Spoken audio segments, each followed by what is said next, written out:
Hi,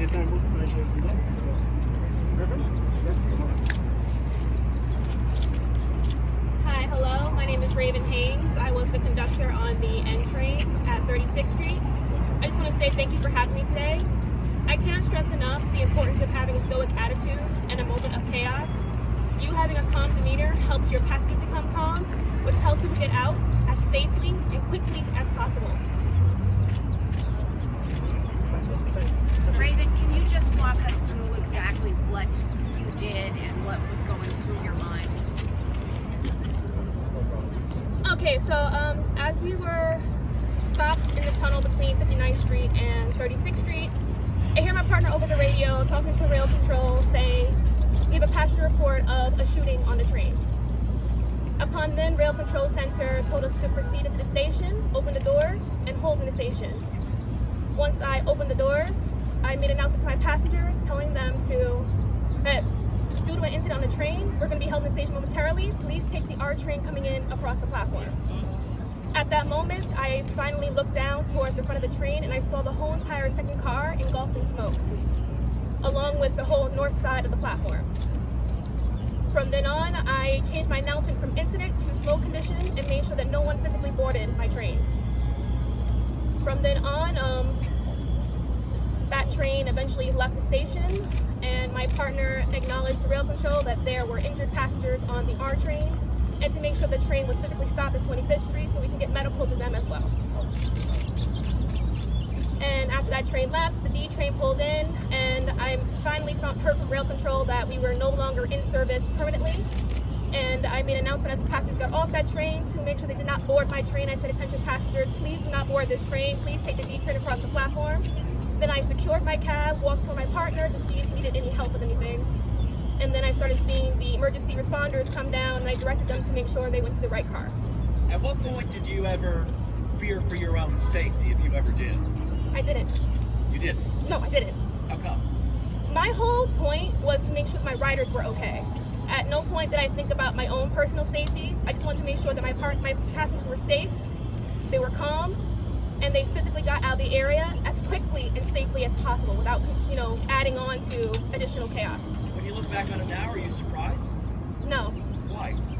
I've never been a person that reacts chaotically to situations. To me, I just physically felt like I just had to do my job and make sure that my job was done to the best of my physical ability. That way that chaotic day was less chaotic than it possibly could have been. Can you tell us what sort of ran through your mind as you look down the platform and you see the doors open, the smoke come out of the train, and the people spilling out of the train? What runs through your mind when you see that chaos? That everyone has to get out of here. I physically need to make sure that everyone needs to physically get out of here. Anyone that is not physically injured and needs medical help needs to physically be out of that area, out of the station, out of harm's way. And just the training just snaps in the. Tell us a little bit about that. Like, what's sort of instant? You see it happen. You know, you have to get people off the platform. How, put us in that moment. In that moment, as soon as you see smoke, you already know that what issues can possibly happen when it comes to smoke, from smoke inhalation, just a general, no one should physically be in that area. It wouldn't matter what it is. As soon as you see smoke, the first thought is, I need to make sure that there's no one physically on my platform, there's no one physically in the area. Everyone needs to be evacuated. Raven, can you talk a little bit about the kind of training you've received, even a little bit of your background that would prepare you in your role to handle a situation like that, to take care of the passengers, and then also internally how to remain calm in such a chaotic situation? As far as training, I would direct that to my VP, Camilla. As far as my background, I've worked in the airport, which a lot of people know is a very chaotic environment. We dealt with lockdowns, active shooters, anything of that nature. As for my demeanor, I've always been a stoic individual. I'm not someone that reacts chaotically. I'm a person who thinks first and reacts.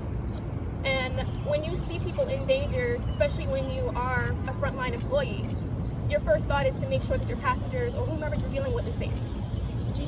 What did you see on the platform?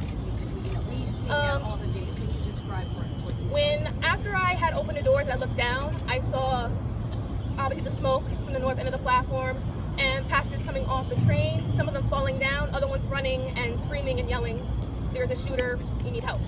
We're going to take, I'm going to have the entry. there, but it's not physically on the actual train. It was just us taking our last photos as we graduated.